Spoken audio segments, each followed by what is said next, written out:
Everybody, Tony Mejia here for WagerTalk.com with the Week 7 Ratchet play. Hopefully you've been a loyal watcher of these videos, which began this season in Week 2 in order to give every team a fair chance to avoid being involved in them.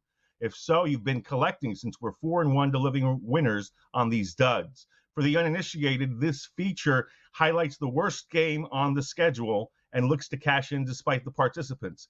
Tickets involving sorry teams that most look to avoid pay off just the same as the marquee matchups that command eyeballs. I'm as interested in Titans and Chiefs and Bengals against the Ravens as you are, but the 2-3 Falcons visiting the 1-5 Dolphins in South Florida is still expected to draw over 60,000. It's going to have my attention. These teams are both coming off playing in London in games that we broke down as Ratchet plays, pulling off thrilling victories on both totals. Falcons Jets in Week 5 went over 46 on a 49-yard Matt Amendola field goal with just 17 seconds left as New York pulled within 27-20 before attempting a last-ditch onside kick.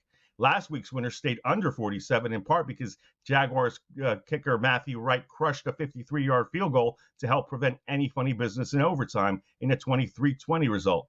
See, Ratchet plays can be great. The fact that these teams both last played at Tottenham Hotspur Stadium is a story because Atlanta got its bye week after returning home while Miami is stuck going right back to work upon flying the 8 hours plus back across the pond, becoming just the 5th team of the 60 that have participated in the NFL's London games not to get the next week off.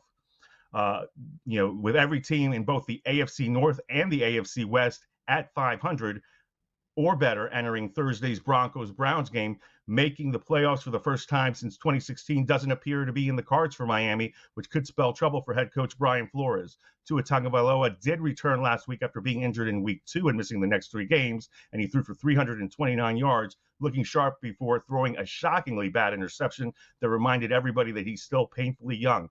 Top free agent acquisition Will Fuller remains out at receiver, and Devontae Parker is still affected by shoulder and hamstring injuries, which means rookie Jalen Waddle will remain to his top target, along with tight end Mike Gesicki. That's not likely to get it done against the Falcons. The Dolphins have struggled on both sides of the ball. As far as the ground game goes, they can't stop the run, they can't run the ball, and corners Xavier Howard and Byron Jones, joint safety Brandon Jones, and being limited in practice as the team returned from London this week. You figure that Flores was going to give them time off, but now you wonder about their preparation heading into this game and the fact that the Falcons are likely to get wide receivers Calvin Ridley and Russell Gage back, which is big news since neither played in London.